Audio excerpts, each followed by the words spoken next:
Assalamualaikum warahmatullahi wabarakatuh.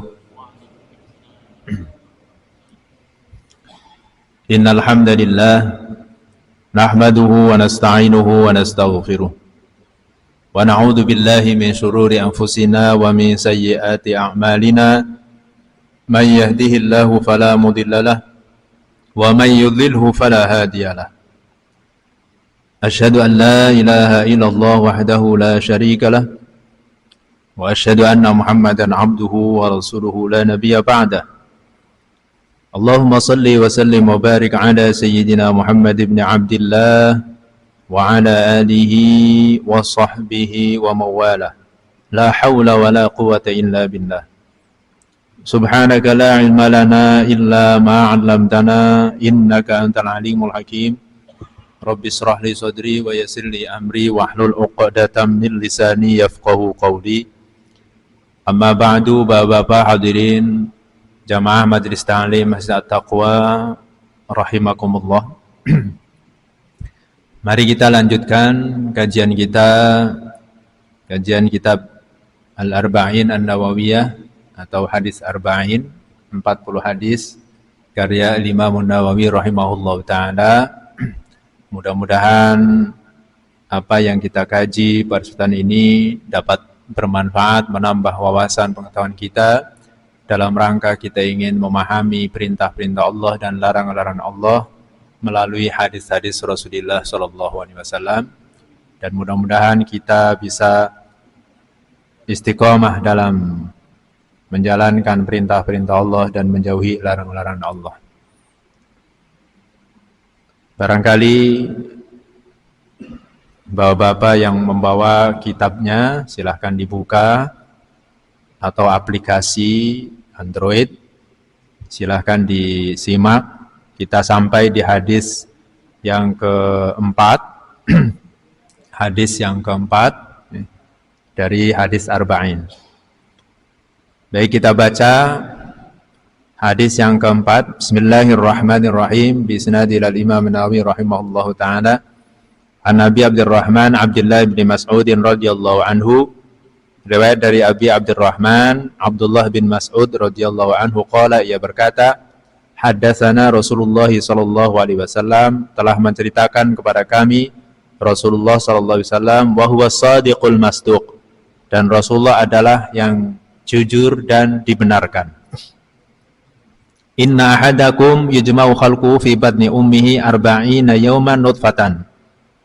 Sesungguhnya salah seorang kalian yujma'u khalquhu, dikumpulkan penciptaannya itu, fi batni ummihi, di dalam perut ibunya selama 40 hari sebagai nutfah. Sebagai nutfah. Air mani. Tsumma yakunu 'alaqatan, kemudian menjadi segumpal darah. Misla dalik, seperti itu juga. Tsumma yakunu mudghatan, kemudian menjadi segumpal daging. Misla dalik, seperti itu juga. Tsumma yursalu ilaihil malaku fayanfukhu fihi ruh, kemudian diutuslah seorang malaikat kepadanya, lalu fayanfukhu fihi, meniupkan ke dalamnya ruh. Wa yu'maru bi arba'i kalimat, dan ia diperintahkan untuk mencatat 4 kalimat. Bikat birizkihi, menulis rizkinya, wa ajalihi, ajalnya, wa amalihi, amalnya, wa syaqiyun au sa'idun, dan syaqiyun, celaka atau bahagia. Fa wallahi alladzi la ilaha ghairuh, maka demi Allah yang tidak ada Tuhan selainnya, inna ahadakum la ya'malu bi amali ahli jannati hatta ma yakuna bainahu wa bainaha illa dira'. Sesungguhnya salah seorang kalian melakukan amalan ahli surga, hatta mayakuna, sehingga antara dia dan antara surga itu, tidaklah antara dia dan antara surga itu melainkan 1 dhira'. Fayasbiqu alil kitab, lalu kitab mendahuluinya, Alkitab mendahuluinya, fayamalu bi amalih nar, sehingga dia melakukan amalan ahli neraka, fayadkhuluha, dan dia masuk ke dalam neraka. Wa inna ahadakum la ya'malu bi amali ahli nar, dan sesungguhnya salah seorang kalian melakukan perbuatan ahli neraka, hatta ma yakuna bainahu, sehingga tidaklah di antara dia dan antara neraka itu illa dira', melainkan satu dira'. Fayasbiqu alaihil kitab, lalu ia didahului oleh Alkitab, fayamalu bi amalil jannah, maka dia melakukan amalan ahli surga, fayadkhuluha, kemudian dia masuk ke dalam surga. Rawahul Bukhari wa Muslim, hadis riwayat Bukhari dan Muslim. Ya. Hadirin dirahmati Allah, ini hadisnya cukup panjang matannya ya. Hadis ini diriwayatkan oleh Abi Abdurrahman Abdullah bin Mas'ud, atau yang terkenal dengan Ibnu Mas'ud ya. Ibnu Mas'ud itu artinya anaknya Mas'ud, anak laki-lakinya Mas'ud. Nama aslinya adalah Abdullah ya. Jadi ada beberapa Abadillah dalam istilah periwayatan hadis. Ada Ibnu Umar, namanya juga Abdullah bin Umar, nama aslinya.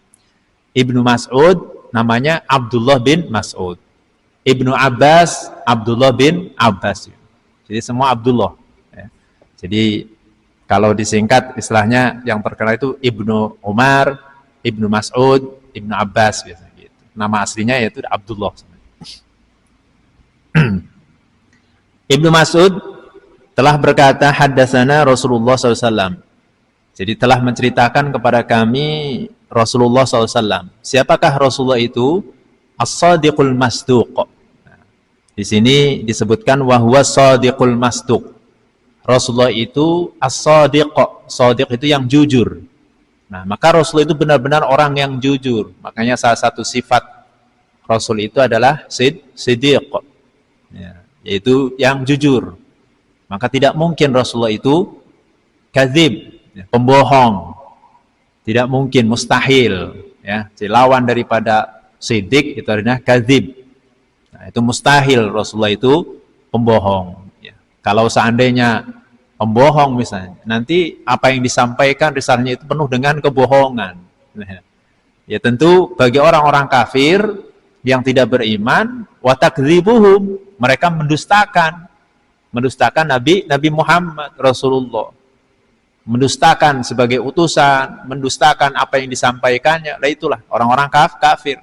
Makanya ketika kita mendustakan Rasulullah, menganggap Rasulullah itu kadzib, jangankan pembohong, pernah berbohong misalnya, itu juga tidak boleh.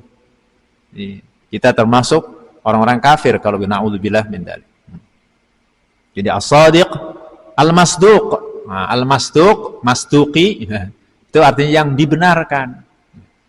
Maka kita harus membenarkan apa yang disampaikan Rasulullah SAW, sekalipun sesuatu yang tidak masuk akal.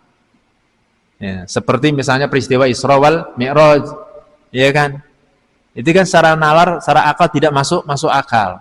Tapi kalau itu yang menceritakan, menyampaikan ada Rasulullah, kita harus membenarkannya. Tuh. Ya, beda dengan orang-orang kafir. Maka ketika Nabi pulang dari Isra Mi'raj, kemudian disampaikan peristiwa ini kepada kaum Quraisy tidak ada yang percaya. Ya. Tidak percaya karena mereka menerimanya secara akal. Sehingga peristiwa Mi'raj Isra Mi'raj itu tidaklah masuk akal. Nah, kalau orang yang beriman akan menerima dengan keimanannya. Sehingga apa yang disampaikan Nabi, ya, sekalipun tidak masuk akal, ya harus dibenarkan. Ya, karena sesungguhnya itu adalah wahyu. Apa yang disampaikan Nabi itu tidak seperti manusia biasa. La yantiqu 'anil hawa in huwa illa wahyu yuha. Ya, Nabi Muhammad itu tidak berbicara menurut hawa nafsunya. Akan tetapi in huwa illa wahyu yuha, wahyu yang diwahyukan kepadanya. Itu. Jadi Nabi Muhammad sallallahu alaihi wasallam adalah as-sadiq wal masduq. As-sadiq wal masduq. Jadi as-sadiq itu yang jujur, yang benar, al-masduq yang dibenarkan. Itu ya artinya ya. Apa kata Nabi sallallahu alaihi wasallam dalam hadis ini? Inna ahadakum. Nah, kenapa di sini redaksinya disebutkan wahwa shadiqul masduq, yang jujur, yang benar dan dibenarkan? Karena memang isi daripada hadis ini berkaitan dengan masalah gaib. Perkara yang gaib, yang tidak dimengerti, dia diketahui oleh kita sebagai makhluk, sebagai manusia biasa, gitu ya. Ya, karena makanya di sini redaksinya wa huwas shadiqul masduq. Nah, tadi sekalipun itu perkara gaib yang kita tidak mengetahuinya, kita harus membenarkan, ya, membenarkan apa yang disampaikan oleh Nabi Sallallahu Alaihi Wasallam. Karena Nabi adalah yang jujur, as-shadiq. Inna hadakum yujma'u khalquhu fi batni ummihi arba'ina yawman nutfah. Sesungguhnya salah seorang kayak itu dikumpulkan penciptaannya itu di dalam perut ibunya selama 40 hari sebagai nutfah. Nah, ini proses penciptaan manusia. Jadi fase-fase bagaimana kita ini menjadi seperti ini, menjadi manusia. Nah, asal muasalnya itu dari apa? Ya. Jadi kita ini, ya, di dalam hadis ini dijelaskan bahwa, ya, bahwa manusia, ya, kita ini dikumpulkan dalam rahim ibu kita, ya, dalam perut ibu kita itu selama 40 hari. Selama 40 hari sebagai nutfah. Jadi sebagai mani, ya, setetes mani. Nah, itulah proses. Jadi proses penciptaan manusia ini itu hasil kerjasama antara suami dan istri, gitu kan? Nah, kemudian sperma laki-laki itu, suami, masuk ke dalam rahim istri, nah, bercampur dengan maniknya istri. Nah, kemudian sehingga selama 40 hari itu, nah ini, kemudian berkumpul selama 40 hari, lama-lama kemudian memerah menjadi segumpal darah. Nah, itu prosesnya. Jadi, ya. Katanya manusia itu dari tanah. Dia memang asal muasalnya dari tanah sebenarnya. Nabi Adam. Ya. Dan sesungguhnya kita pun kalau diteliti secara asal muasal, memang kita semua asal dari saripati tanah. Ya, sesungguhnya sperma itu hasil apa yang kita makan. Dan apa yang kita makan itu sesungguhnya dari tanah. Gitu kan? Jadi intinya bahwa ketika sperma suami laki-laki bertemu dengan sperma istrinya perempuan ini, itu pun kalau subur, ya. Kalau spermanya subur, kalau maninya itu subur. Karena ada laki-laki misalnya, ya, spermanya tidak subur. Sehingga sekalipun misalnya istrinya ini subur, tapi kalau suaminya tidak subur, nggak jadi, Pak. Karena dibutuhkan kesuburan keduanya. Suaminya subur, istrinya juga subur. Gitu ya. Ya, sehingga Al-Quran menggambarkan ibaratnya nisa'ukum harsul lakum. Istri-istrimu itu adalah ladang bagimu. Jadi istri kita itu seperti ladang. Kalau ibarat pertanian, yang namanya ladang, lahan, itu perlu kita tanami. Perlu kita cangkul.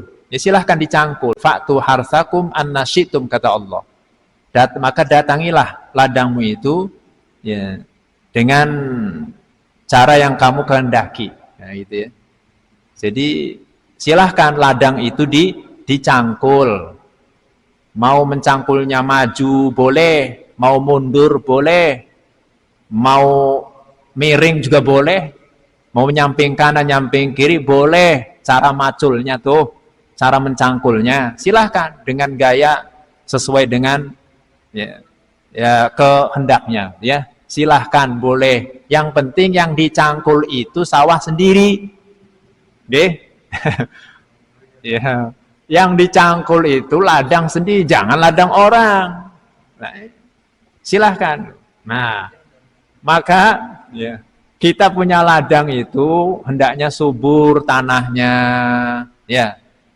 Lalu kalau tanahnya subur, kemudian juga kita tanami bibit yang unggul, bibit yang subur pula. Maka ketika ditanam di tanah yang subur, maka akan tumbuhlah tanaman yang baik. Nah, gitu kan. Nah, sekarang bibitnya unggul. Ya. Biji katakan kacang atau bibitnya itu unggul, bagus, berkualitas. Tapi tanahnya ini enggak subur, wadas misalnya ya. Lah ditanam, lah kira-kira tumbuh enggak? Ya, enggak tumbuh.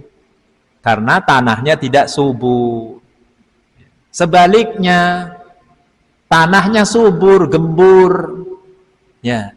Tapi bibitnya ini bosok. Ya. Bibitnya ya misalnya ya tadi itu kena hama atau bagaimanalah, tidak subur. Ya, ditanam ya tetap tidak akan tumbuh. Nah, ini gambaran Al-Qur'an ya terkait dengan suami istri. Ya. Jadi manakala suaminya subur, istrinya subur, itulah yang diharapkan. Ketika bertemu, jadilah itu. Itu ya. Maka Nabi SAW memerintahkan tazawwajul waludal wadud fa inni mukatsirum bikumul umam.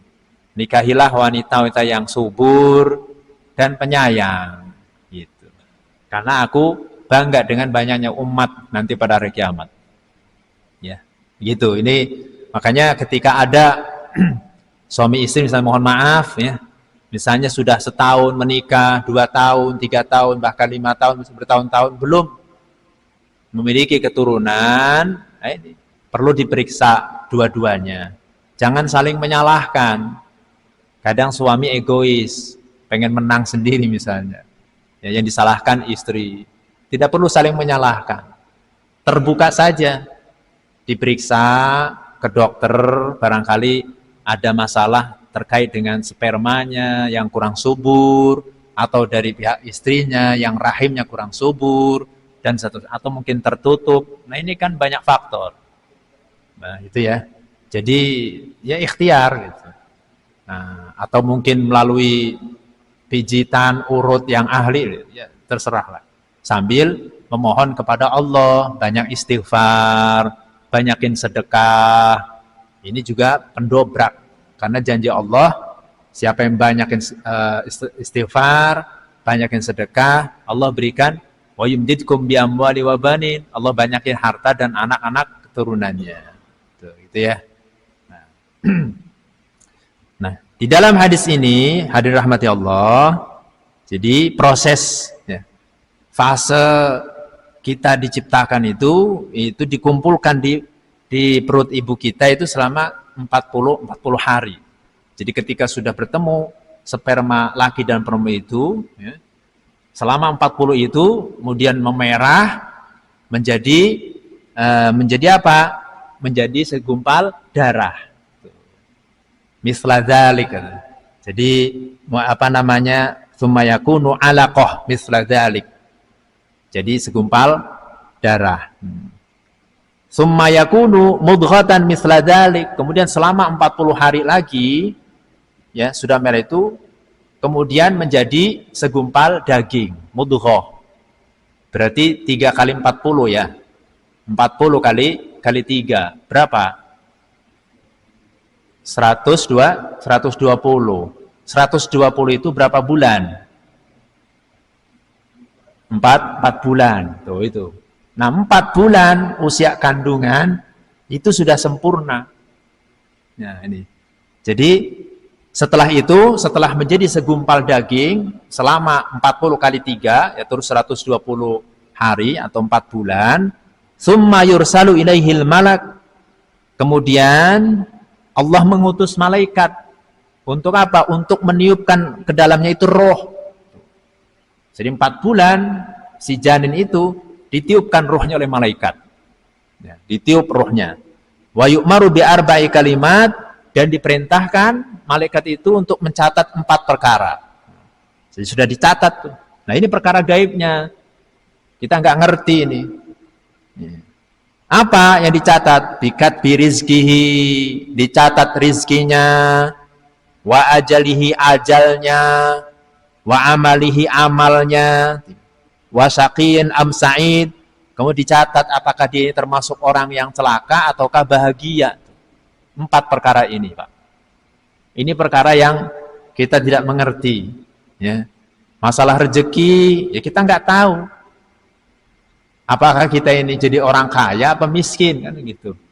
Nah, gitu kan? Kita nggak ngerti.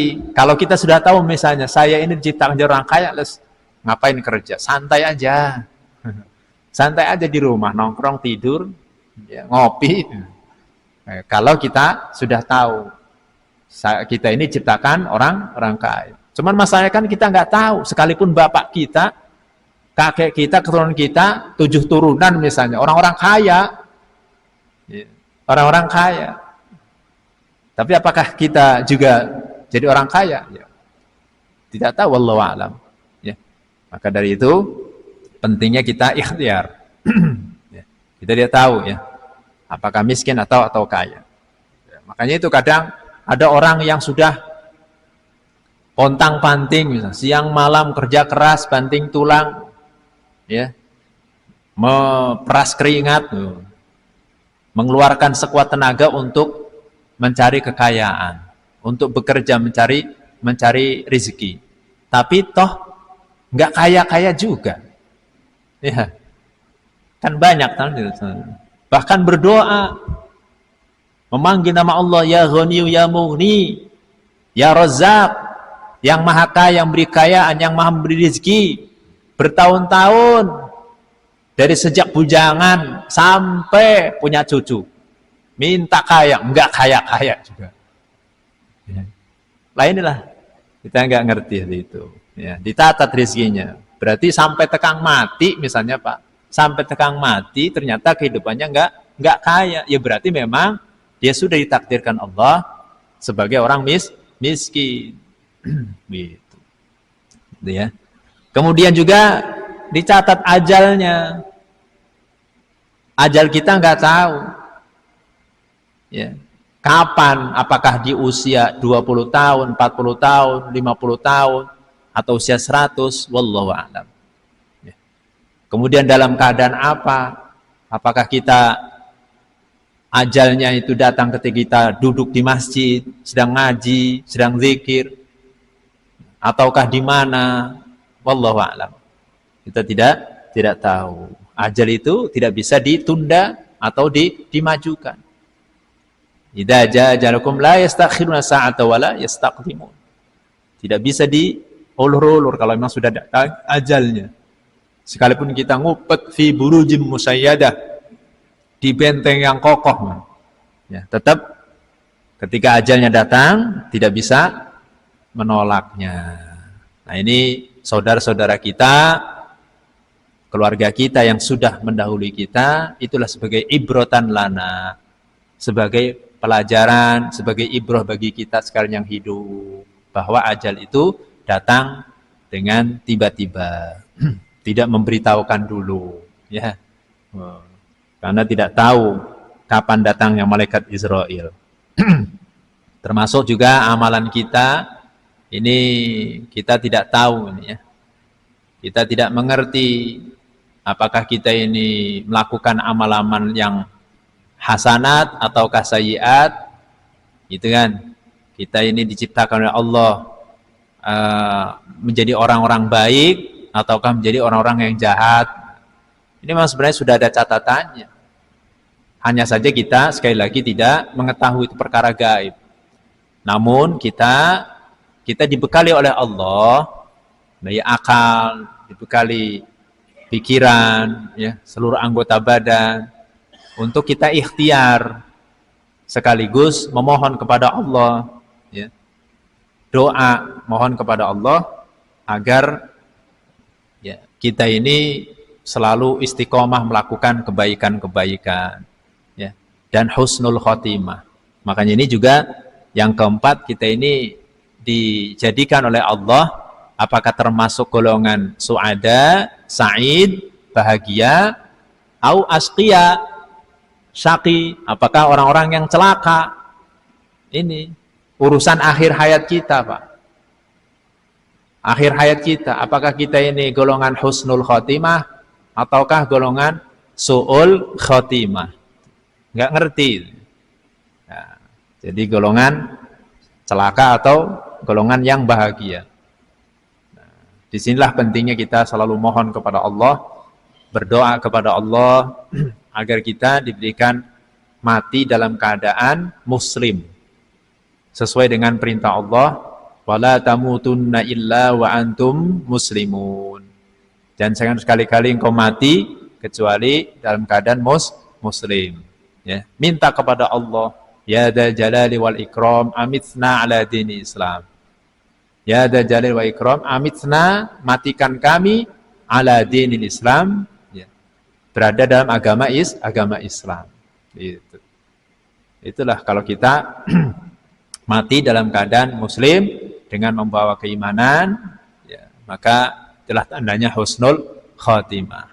Minta kepada Allah, Allahumma inna nas'aluka husnal khotimah. Ya Allah, kami mohon kepadamu husnul khotimah.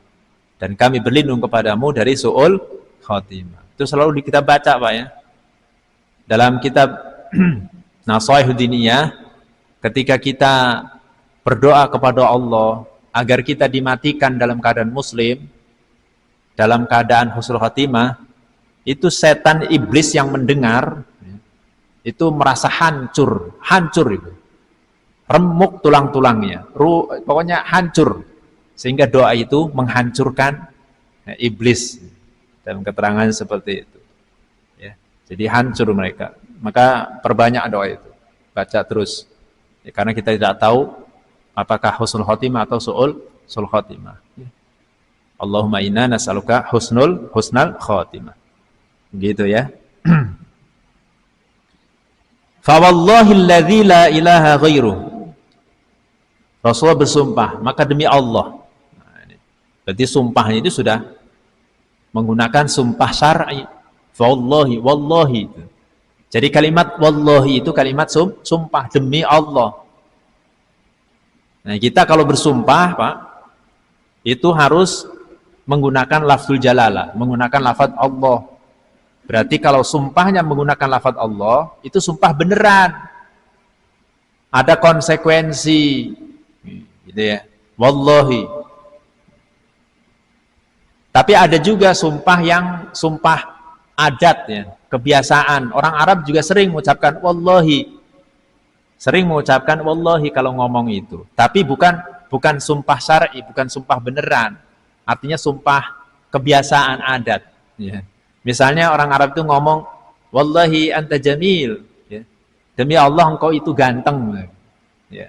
Wallahi ana, ya, ana misalnya, ya, ana la aqtar, wallahi ana la astati' an ajaila baiti, wallahi demi Allah aku nggak bisa datang ke rumahmu.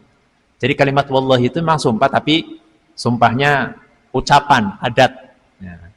Di kita juga misalnya kadang ya ngomong ya sumpah gitu, ya, sumpah gondok cekek. Orang Cilegon, ya, sumpah itu sumpah misalnya adat gitu, ya. Tapi kalau sudah menggunakan wallahi yang sebenarnya itu sudah sumpah mengatasnamakan Allah, ya. Nah, ada juga sumpah pocong, ya. Sumpah pocong itu apa? Ya kalau ya orang yang dipocong begitu, ya, maksudnya untuk menakutin gitu. Kalau yang kalimatnya menggunakan wallahi, ya berarti sumpah beneran. Itu sumpah beneran. Wallahi, demi Allah. Nah, itu namanya sumpah syar'i. Nabi SAW bersumpah. Nah, ini berarti sudah benar-benar bukan perkara yang meragukan. Ya, sudah Nabi itu orangnya tidak pernah berbohong, as-shadiq. Ini ditambah bersumpah.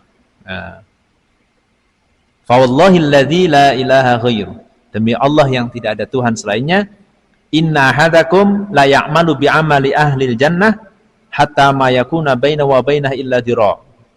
Sesungguhnya kita ini Pak, manusia nih, salah seorang kalian melakukan amalan-amalan ahli surga, beramal baik, gitu kan?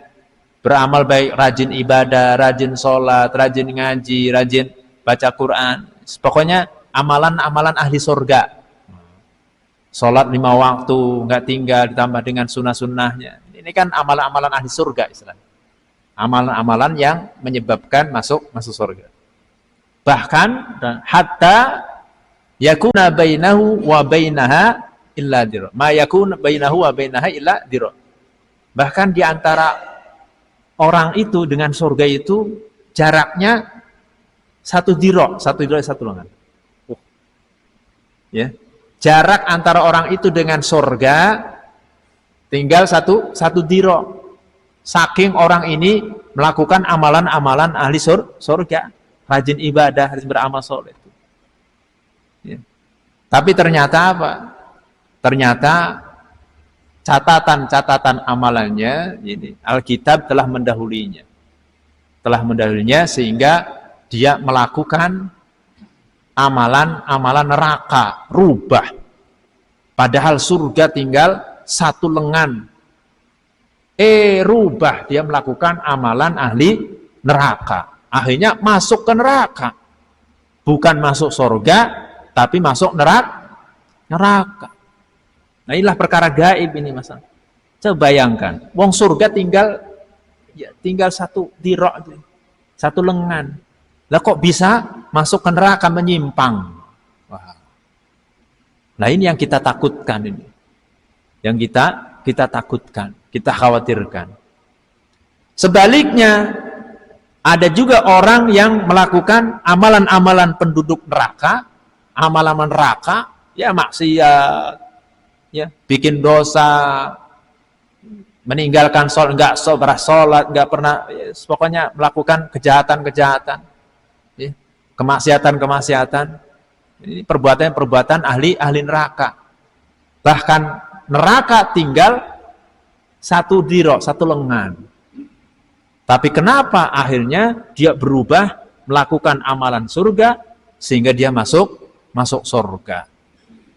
Nah, itulah ketetapan Allah Subhanahu wa taala.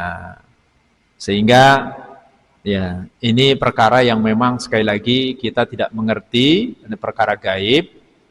Maka dari itu ya kita tidak boleh kita ini menyombongkan diri, bertakabur dengan amalan-amalan kita, ya. Kemudian menghina orang lain dengan melakukan perbuatan dosa, lalu kita mengklaim ahli neraka gitu. Dari contoh yang disampaikan Nabi ini banyak kisah umat terdahulu seperti itu. Seperti dalam hadis riwayat Muslim diceritakan pada zaman Bani Israel ada seorang preman yang membunuh 99 orang. Preman pokoknya. Jawara, membunuh 99 orang. Nah, ternyata mungkin udah bosan membunuh orang terus. Akhirnya dia tobat, carilah dia ulama, carilah dia ahli agama.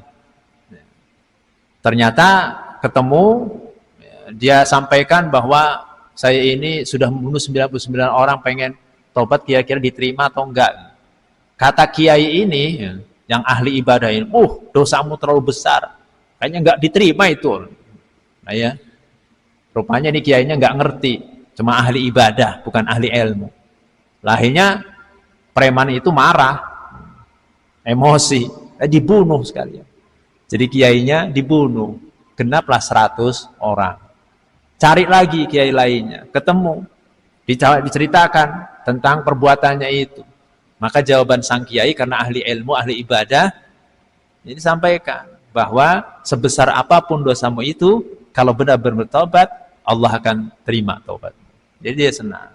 Akhirnya disarankan preman itu untuk hijrah, tinggalkan kebiasaannya, tinggalkan daerah yang biasa berbuat maksiat itu, ya hijrahlah ke daerah yang kondusif, yang di situ banyak orang-orang melakukan kebaikan. Akhirnya dia hijrah. Di tengah perjalanan dia mati. Nah, di sini dua malaikat rebutan. Malaikat rahmat dan malaikat azab. Oh. Jadi rebutan. Kata malaikat azab, ini hak saya. Kata malaikat rahmat, oh tidak, karena dia sudah taubat. Rebutan. Datang satu malaikat lagi menislahkan. Udah nggak usah repot. Diukur saja jaraknya. Kalau jarak kampung yang dituju itu lebih dekat, maka malaikat rahmat haknya. Tapi kalau misalnya masih jauh, justru dekat ke kampung halamannya itu, maka malaikat azab. Dalam hadis itu dikatakan, maka Allah Subhanahu wa taala menarik ya, bumi itu biar dekat dengan kampung yang dituju. Nah, akhirnya disinilah preman itu dibawa oleh malaikat rahmat. Jadi husnul khotimah. Ini ahli surga akhirnya. Bukan ahli neraka lagi. Nah itu ya. Jadi ini sebagai contoh. Dan banyak mungkin barangkali di zaman kita juga ya wallahu a'lam, walaupun memang dia itu seorang preman ya, seorang penjahat, tapi ternyata di hari tuanya dia sadar dan bertobat menjadi ahli ibadah. Itu banyak seperti itu ya. Sebaliknya barangkali waktu ini ahli ibadah tapi akhir hayatnya ini naudzubillah misalnya murtad gitu ya, murtad, tergiur dengan kesenangan dunia yang seharusnya dia itu wafat dalam keadaan muslim malah agama lain, naudzubillah minta. Itu ada juga seperti itu. Wallahu a'lam bishawab. Nah inilah ya hadirin rahmati Allah, penjelasan hadis yang keempat dari hadis arba'in ini. Mudah-mudahan ya kita bisa memahaminya, dan intinya bahwa kita perlu takut, khawatir, dan juga berharap kepada Allah. Mudah-mudahan kita husnul khotimah dan min ahlil jannah, surga. Takut, khawatir, kita berlindung kepada Allah dari neraka dan su'ul khotimah ya. Baik, ini saja barangkali cukup, dan ada yang perlu tanyakan silahkan. Terima kasih. Jadi istilah sumpah, sekali lagi, kalau sumpah itu menggunakan lafzul jalalah, lafaz Allah, wallahi kalimatnya ya, atau demi Allah, maka itu sumpah harus benar-benar ditepati ya.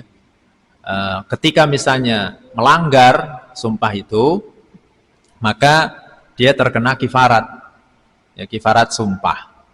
Ya, kifarat sumpahnya apa? Dia harus